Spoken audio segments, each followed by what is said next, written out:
बिस्मिल्लाहिर्रहमानिर्रहीम। देवरिया जिले के इस विकास भवन के सभागार में आज की सम्मेलन के अध्यक्ष जिले के अल्पसंख्यक कल्याण अधिकारी नीरज अग्रवाल जी, इस प्रोग्राम में मेहमान एजाज़ी के तौर पे यहाँ मौजूद, जिनके साथ चलकर मैं आया हूँ, ऐसे ऑल इंडिया टीचर्स एसोसिएशन के जनरल सेक्रेटरी वहीदुल्लाह खान सईदी साहब, बड़े शानदार ढंग से प्रोग्राम को संचालित कर रहे थे अपने एसोसिएशन के सचिव शमशाद साहब।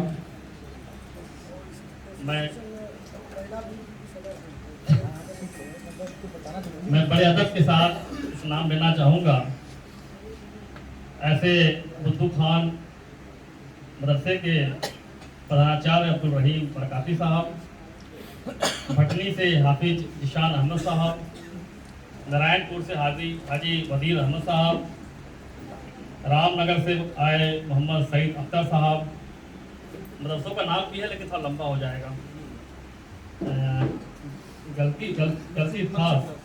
मनसी खास से आए हमारे शादी के अली साहब, रामपुर से आए हाजी रियासत अली साहब, खोरी बारी से आए मौलाना मकसूद साहब, मशवारी से आए अमारुद्दीन मौलाना साहब, दरिया कला से वसी अहमद साहब, सलेमपुर से मुफ्ती रियाज साहब, दिस्तौली से मुख्तार अहमद साहब, मेहालपुर से मौलाना अब्दुल गनी नैयर साहब, मोतीपुर से कारी गुलाम यासीन साहब, मदनपुर से शाकिर अली साहब, भेलीपट्टी से मोहतरमा रुबीना खातून, मेहा हरगढ़पुर से जैनब खातून, राइदा खातून, यहाँ बहुत सारे लोग मौजूद हैं, सबका नाम लेना मुश्किल है।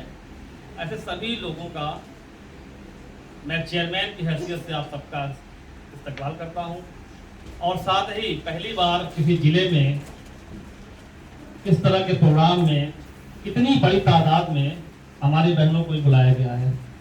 पहली बार आपका भी मैं इस्तकबाल करता हूँ। दरअसल आज चेयरमैन मुझे बने हुए कुल 83वां दिन है। एक एक दिन याद रखता हूँ, एक एक पल सोचता हूँ, अल्लाह ने मेरी किस अदा को पसंद किया था जो मुझे इस लायक बनाया और यहाँ बैठा है। मैं जब बहुत सारे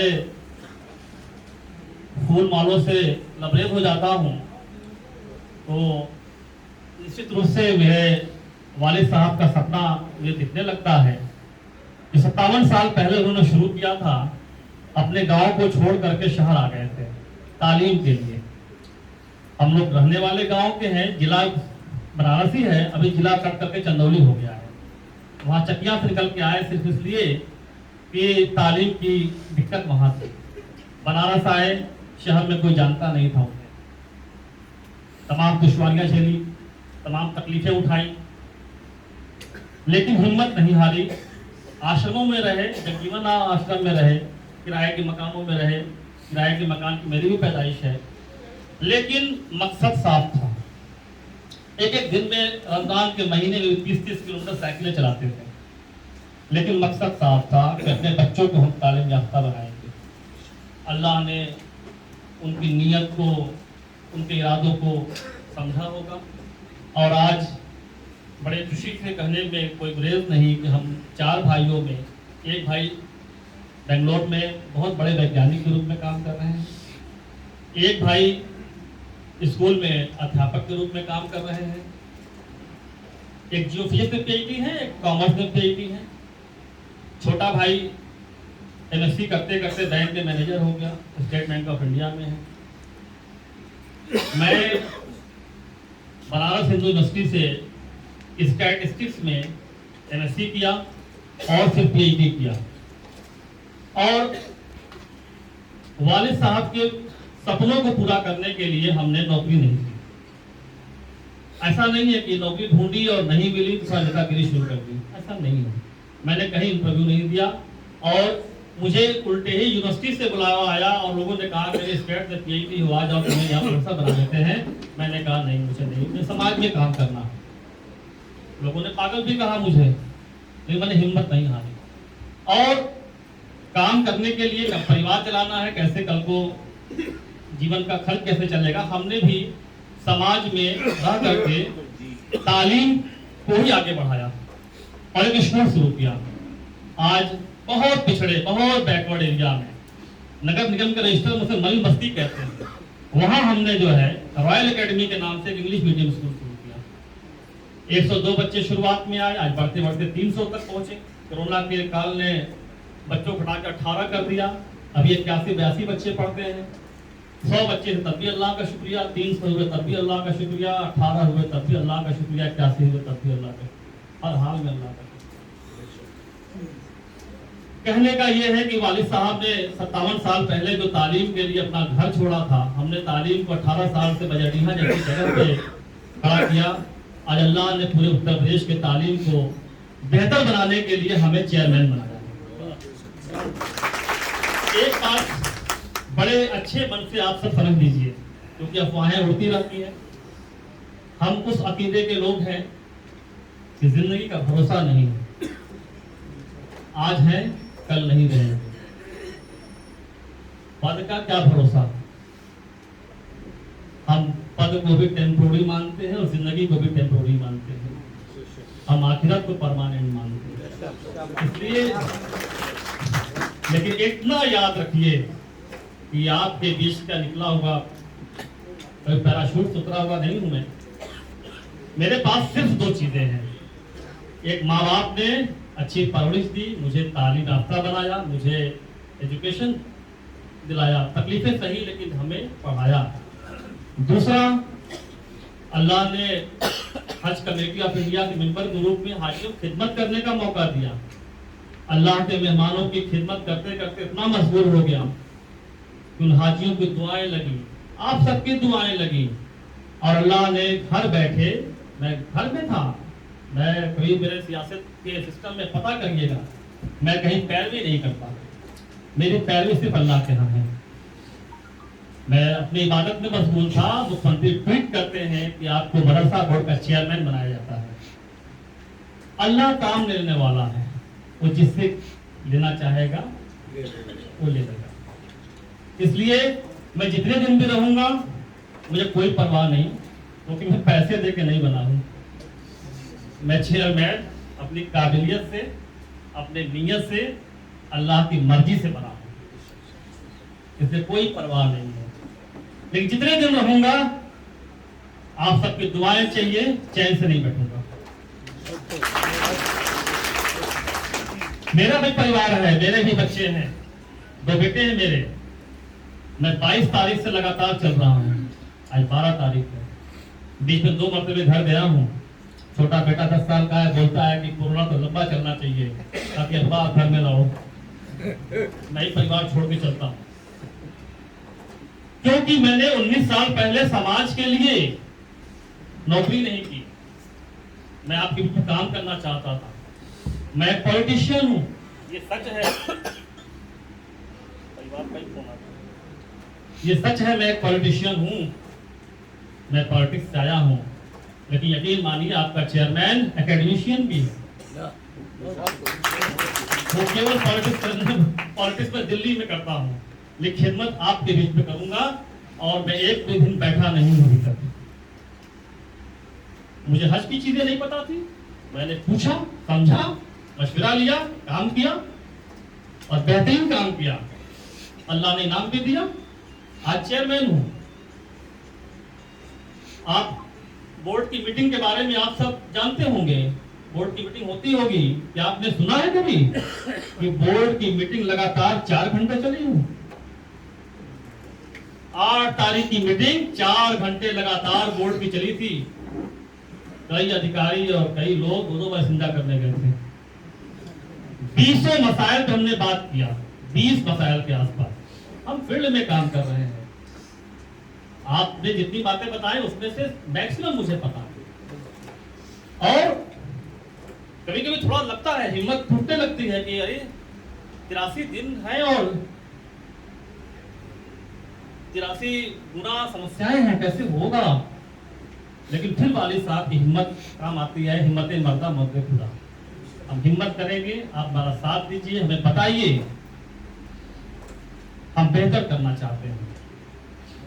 हम सब, आप मैनेजमेंट के लोग, आप टीचर्स, हम सब बच्चों के लिए हैं। मदरसा बच्चों के लिए है, आप टीचर बच्चों के लिए है, मैं चेयरमैन बच्चों के लिए हूँ। हम बच्चों की बेहतरी के लिए क्या कर सकते हैं, इसके लिए काम करेंगे।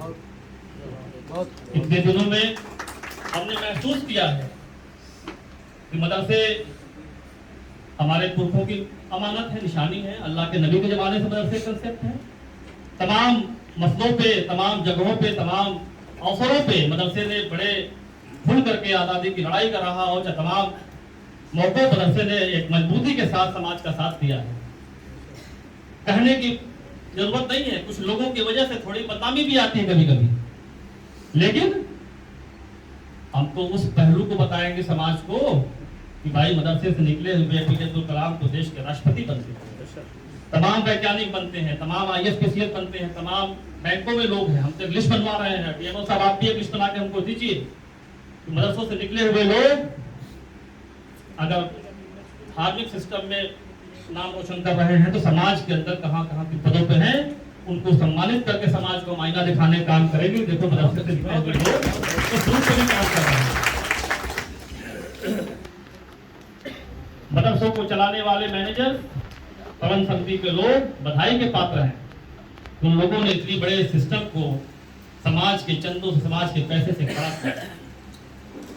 हम 83 दिन में न जाने कितने मदरसों का विजिट कर चुके, मेरे पास गिनती नहीं। कितने जिलों में जा चुके, इसको जोड़ना बाकी अभी है। मैं 22 से 25 तक जो है लखनऊ में मीटिंग में था। 27 को 26 को 27 को घर पहुंचा, 28 को बनारस विजिट किया, 29 को गाजियाबाद में था। मैं भारतीय जनता पार्टी का राजस्थान का प्रभारी हूँ। मैं 30 को अलवर जिले में था, 1 को रामपुर, 2 को मेरठ, 3 को दिल्ली, 4 घर लौटा, 5 को बनारस नर्सों विजिट किया। 6 दिसंबर कहीं निकलता नहीं। 7 तारीख को लखनऊ, 8 को बोर्ड की मीटिंग, 9 को बनारस, 10 को गोरखपुर, 11 को महाराजगंज, 12 को आपके बीच में खड़ा। कुछ हसरत मेरी भी होगी, कुछ सब सोच के भी निकला हूं। मैं बेहतर करने निकला हूं। आप सब बताइए, थोड़ा सा रिटर्न में बताइए, चीजों को पढ़ेंगे और बहुत से बातें नहीं भी बताएंगे तो जो मुझे साथ लेकर के आए हैं वो सब कुछ बता देते हैं। और जहां तक अभी बात आई थी उर्दू की, आप मेरा साथ छोड़ेंगे, अब्बा तो हमें घर से निकाल देंगे। अब्बा ने अपनी जिंदगी में उर्दू के अलावा किसी लैंग्वेज में किसी को चिट्ठी नहीं लिखी। अंतरदेशीय पोस्ट कार्ड जो चिट्ठियां लिखाती थी ना, वो उर्दू में ही लिखते थे। सबसे पहले मुझे घर से निकाल देंगे। अफवाहों पे सच में ध्यान नहीं देना चाहिए। आज जो लोग अफवाहें फैला रहे हैं उनसे कहिए कि एक बार चेयरमैन को ज्ञापन तो दो, एक बार तो बताइए चेयरमैन को, चेयरमैन घेराव कर दीजिए, चेयरमैन से बोलिए तो। आप चेयरमैन से मिलेंगे नहीं, चेयरमैन से बात नहीं करेंगे, अफवाहें उड़ाएंगे, नुकसान किसका होगा? नुकसान तो बच्चों का होगा, मदरसों का होगा। आप क्यों? हमने कहा कि हम आपके बीच के हैं, आपके भाई की तरह, आपके बेटे की तरह है। मैं जितने दिन भी हूं मेरा इस्तेमाल करिए, मेरा यूज करिए। हम सच में खिदमत करने की नीयत से आए हैं और काम करना चाहते हैं। हमने महसूस किया है कि जिस तरह के लोग मदरसों को चलाते हैं, उनके खुद के बच्चे इंग्लिश मीडियम कॉन्वेंट स्कूलों में पढ़ते हैं। जो टीचर्स मदरसों में पढ़ाते हैं, जो एडेड स्कूलों मदरसों के टीचर्स हैं, हमने इसको भी महसूस किया इतने दिनों में उनके बच्चे भी इंग्लिश मीडियम कॉन्वेंट स्कूलों में पढ़ते हैं। तो मदरसे में पढ़ता कौन है? मदरसे में पढ़ता है गरीब का बच्चा, लाचार का बच्चा, बेसहारा का बच्चा, यतीम का बच्चा पढ़ता है, जिसे कहीं एडमिशन नहीं मिलता, जिसके पास पैसे बिल्कुल नहीं है, वो मदरसे में पढ़ने आता है। क्या हम उन बच्चों को वो खुशियां दे सकते हैं जो अपने पैदा किए हुए बच्चों को दे रहे हैं? इसी सपने को लेकर काम करना चाहता हूं। जो खुशियां हम अपने पैदा किए हुए बच्चों को दे रहे हैं, क्या वो मदरसे पढ़ने वाले बच्चों को दे सकते हैं? मसाइल बहुत सारे हैं, लेकिन केवल हुकूमत को कोसने से काम नहीं चलेगा। हुकूमत तो इतने लंबे चौड़े बजट पे काम कर रहे हैं, हुकूमत को ये लगता है कि हम बजट 3 गुना कर दिया है, 3000 करोड़ रुपए का बजट मदरसा के लिए है। हम बीच में कहीं ना कहीं हमारी आपकी अधिकारियों की जो भी सिस्टम में कहीं कमियां होती हैं, जिसके कारण दुश्वारियां पैदा होती हैं। तमाम आरोप लगते हैं, वो सियासी भी हैं, बात नहीं करना चाहते, लेकिन इस हुकूमत ने निजामत को दुरुस्त भी किया है। कोरोना काल में भी हमने पूछा क्या भाई सैलरी क्या हाल है, सबको सैलरी टाइम से मिल रही है, सारी चीजें चल रही हैं। तो किसी भी चीज को सिस्टम को ठीक करने के लिए कहते हैं थोड़ा है, थोड़े की जरूरत। कुछ चीजें अच्छी हैं, कुछ अच्छी होनी चाहिए, और अपनी हक की लड़ाई तो हमेशा से लड़ते रहना चाहिए, आगे भी लड़ेंगे। केवल ये एक सिस्टम को बुरा कह करके हम दूरी बना लेंगे, उससे काम नहीं चलेगा।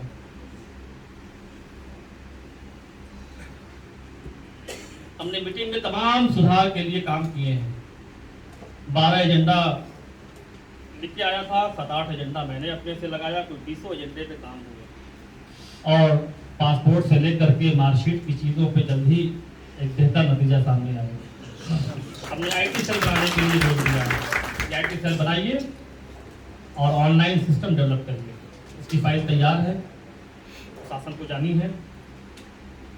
हम कई मदरसों को गोद लेकर के उसको सेंट्रल गवर्नमेंट की सलाहियत से, उनके सुविधाओं से उसको हाईटेक करने जा रहे हैं। हम कॉन्वेंट स्कूलों के तर्ज पे LKG और UKG शुरू करने जा रहे हैं।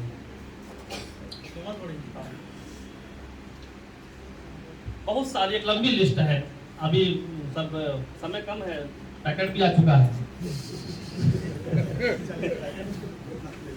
हम NCERT की बात करते हैं, सच्चाई है कि NCERT जब मैं पढ़ता था तब भी NCERT किताब मिलने में दिक्कत होती थी। हमने कहा है कि इसके लिए एक सिस्टम बनाइए और किताबें हम खुद प्रिंट करेंगे, उसकी भी काम शुरू हो चुकी है। हम NCERT पढ़ाने के लिए टीचर्स की ट्रेनिंग ऑर्गेनाइज कराएंगे, उसमें भी बात हो चुकी है। स्टाफ के लोगों ने भी कहा कि ऐसी मीटिंग हम लोगों ने कभी नहीं देखा था। लखनऊ के अंदर जो स्टाफ अपने मदरसा बोर्ड का, उसने भी कहा कि ऐसी मीटिंग हमने कभी नहीं देखी। तो हम सिस्टम पे काम करना चाहते हैं, कर रहे हैं। हम कोई और काम नहीं करते। पैसे की दिक्कत मुझे भी आती है। कोरोना काल में जहाँ 18 बच्चे स्कूल पढ़ते, मेरा खर्चा कैसे चला होगा? अल्लाह पूरा करने वाला है, काम चला। लेकिन हम कोई और धंधे, कोई और काम करके अपने दिमाग को डाइवर्ट नहीं करना चाहते। हमने जिंदगी एजुकेशन में अपनी डाली है। सन 80 में स्कूल पढ़ने गया था पहली बार, और आज तक स्कूल में लगा हुआ हूँ। स्कूल में पढ़ता था, 23 साल तो हमने पढ़ाई की, स्कूल यूनिवर्सिटी सब देखा, और अपना स्कूल चलाते हुए स्कूल के ही सिस्टम में बच्चों के लिए काम करना चाहता हूँ। और इसके लिए हमने अपने पूरी कैरियर को दांव पे लगाया। और MSc और PhD करने के बाद आज हम भी नहीं प्रोफेसर होते, मेरा इंटर चल रहा होता। लेकिन हमने इन चीज़ों को कभी नहीं अपने ऊपर हावी होने दिया, और इसीलिए मौका तलाश करके जो भी जिले हो पा रहे हैं, जितनी जल्दी हो पा रहे हैं, उत्तर प्रदेश बहुत बड़ा है, अब एहसास भी हो रहा है, और जाने की कोशिश कर रहा हूँ। आप जैसे लोगों से राय मशवरा करता हूँ, पूछता हूँ, और एक दिमाग को दुरुस्त करता हूँ कि और कामों में उलझूंगा तो शायद दिमाग उतना शार्प न चले मेरा, क्योंकि आपकी बातें सुनते सुनते मेमोरी फुल है, डिलीट भी नहीं करना लेकिन काम उसको ठीक से अंजाम देना है। हम सब आगे भी बैठ करके चीज़ें करेंगे। जहाँ तक आपने एक नस हमारी दबा दी थी, भारतीय जनता पार्टी के बारे में आपने कहा, मैं क्या करता हूँ, और 25-26 साल से मैं काम कर रहा हूं और विद्यार्थी परिषद में काम किया, भारतीय जनता पार्टी में काम किया, लेकिन किरदार के साथ काम किया। और मेरे जैसा लोग, जो मेरी परवरिश है, क्या मैं और पार्टी में होता तो चेयरमैन बनता? गोली चलाना छोड़ दीजिए, मैंने सड़क पे थप्पड़ किसी को आज तक नहीं मारा है। क्या मैं चंदे दे पाता? इन चीजों में मत उलझिए। कोई सीढ़ी से चढ़ेगा, कोई लिफ्ट से चढ़ेगा, कोई एलिवेटर से चढ़ेगा, कोई एक्सीलेटर से चढ़ेगा। मंजिल ठीक होनी चाहिए। हम जिस रास्ते से भी आए हैं, लेकिन हम कौम की खिदमत करना चाहते हैं, अपने बच्चों की परवरिश ठीक करना चाहते हैं, अपने बच्चों को हिंदुस्तान के मेन स्ट्रीम में लाना चाहते हैं। मैं कितना कर पाऊंगा अल्लाह की मर्जी, लेकिन मैं हर पल करना चाहता हूं। मैंने कहा ना, कल मैंने थोड़ा सा वहां पे ज्यादा बात हो गई, हमने कहा आ मुझे बाहर लखनऊ में आप मिलने आते, बाहर बैठा दिए जाते, मिलने में नंबर लगता, 1 घंटा 2 घंटे बाद मुलाकात होती, लेकिन ये चेयरमैन की तरह नहीं रहना चाहता, आपके भाई की तरह रहना चाहता है, आपके बेटे की तरह रहना चाहता है, इसलिए आपके बीच में चल के आया है। वरना आप अपने मसाइल लेके आते लखनऊ तो साथ से बात करते आपसे। नहीं, ये पद भी टेम्पररी और जिंदगी भी टेम्पररी। आज है, कल नहीं रहेगा, लेकिन जब तक रहूंगा इंशाअल्लाह काम करूंगा। आप सब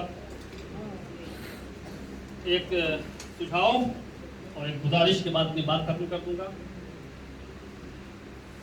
सुझाव तो ये है कि बड़े अच्छे ढंग से आपने ख्वातीनों को बुलाया, अच्छा है, लेकिन क्या उनके कोई मसाइल नहीं रही होंगी? एक बार माइक वहां भेज देना चाहिए, वो भी अपनी बात कर लेते हैं। हाँ, तो नहीं बना है, लेकिन आप तो दहाड़ रहे थे और उनको आपने सीरियसली अपनी बात करने का मौका नहीं दिया। देना चाहिए। ये आधी आबादी हमारी है, और इसलिए भी कहना चाहता हूँ कि मैं इतने लंबे समय से जब बाहर घूम रहा हूँ, तो मेरे भी 2 बेटे हैं, वो कैसे तालीम पा रहे हो, कैसे उनकी तबीयत ठीक कर रही होगी, तो कोई आधी आबादी उन दोनों बच्चों को देख रही है ना। इसलिए इनके भी सुझाव और इनकी भी जरूरतें क्या हो सकती हैं, इस पे भी हम सबको काम करना चाहिए। एक आखिरी गुजारिश करूंगा, उसके बाद अपनी बात खत्म करूंगा। और एक बात यकीन मानिए कि मैं वही बोलूंगा, वही कहूंगा जो मैं खुद अपने लाइफ में करता रहूंगा। मैं आपसे कोई उम्मीद करूं और मैं खुद उसको ना इम्प्लीमेंट करूं, ऐसा नहीं कर सकता। मैं अपने स्कूल में बच्चों को भी वही तरबियत देता हूं जो मैं खुद करता हूं। मैं पान खा के बोलूं कि बच्चा पान न खाया करो, नहीं चलेगा। हमें तो खुद अपने ऊपर पहले इसको ठीक करना पड़ेगा। अपने खुद डिसिप्लिन में आए तो फिर बच्चों को डिसिप्लिन लाए। हमारे स्कूल में कुल 300 बच्चे तालीम हासिल कर रहे थे, अभी बच्चे घटे हैं। उन 300 बच्चों में 150 बच्चे ऐसे हैं जिनके नाम के आगे मोहम्मद लगा हुआ है। और मोहम्मद का मतलब वहां पर यही है कि हम अपने नबी सल्लल्लाहु अलैहि वसल्लम की सुन्नत को अदा कर रहे हैं। और हमारे लिए अल्लाह के बाद अगर दुनिया में कोई है तो हमारे नबी है, मोहम्मद है। हम सुन्नत अदा कर रहे हैं। हमने अपने 150 बच्चों में किसी बच्चे के नाम के आगे मोहम्मद जो लगा हुआ है, इसको मैंने MO, MHD, MD नहीं किया आज तक। मोहम्मद छोटा नहीं हो सकता, मोहम्मद का नाम छोटा नहीं हो सकता। हमारे स्कूल के बच्चे में कभी भी आकर रजिस्टर देखिए, मोहम्मद पूरा लिखा मिलेगा। आगे का भले ही कट जाए, अंसारी अंस हो जाए, खान खा हो जाए, कुरैशी कू हो जाए, हाशमी हाँ हो जाए, लेकिन मोहम्मद मो नहीं हो सकता, मोहम्मद MHD नहीं हो सकता। इसलिए आपसे गुजारिश करेंगे कि मोहम्मद का नाम मत छोटा होने दीजिए। हमारे लिए मोहम्मद से बढ़कर दुनिया में कुछ नहीं है। आने वाले दिनों में जब भी बच्चों का फॉर्म भरिए, छोटे बच्चों का, बड़े बच्चों का, बोर्ड का, जैसे भी हो सके, और आधार कार्ड पे गलतियां अब तक हैं तो उस गलती को सुधार लीजिए, लेकिन मोहम्मद को छोटा मत करिए। ये आपसे बहुत हम गुजारिश करते हैं और फरियाद करते हैं कि इसको जरा ठीक से रखिए। मोहम्मद छोटा नहीं हो सकता। आप सबने मुझे इतनी इज्जत दी है कि मेरे लिस्ट में जिला टॉप पे चला गया है। माला फूल तो बहुत जिन्होंने पहनाया, लेकिन इतने शॉल मुझे किसी ने नहीं भेंट किया। और इतनी बड़ी तादाद में जिस तरीके से आप सब मेरा इंतजार किए, जाते लंबा प्रोग्राम चला, सब बैठे रहे, एक भी कुर्सी ऐसी नहीं थी जो खाली हुई हो कोई आके बैठ गया, जो खड़ा रह गया वो खड़ा रह गया, जो बैठा है बैठा रह गया। बहुत इज्जत दी आपने, अल्लाह मुझसे काम ले ले, इसके लिए दुआएं कर दीजिए। हम फिर मिलेंगे, फिर आएंगे, आप जब भी याद करेंगे हम आते रहेंगे, फोन मेरा है, बात करेंगे और बेहतर करने की कोशिश करेंगे इंशाअल्लाह। आप सबने बहुत इज्जत दी है, बहुत बहुत शुक्रिया आपका।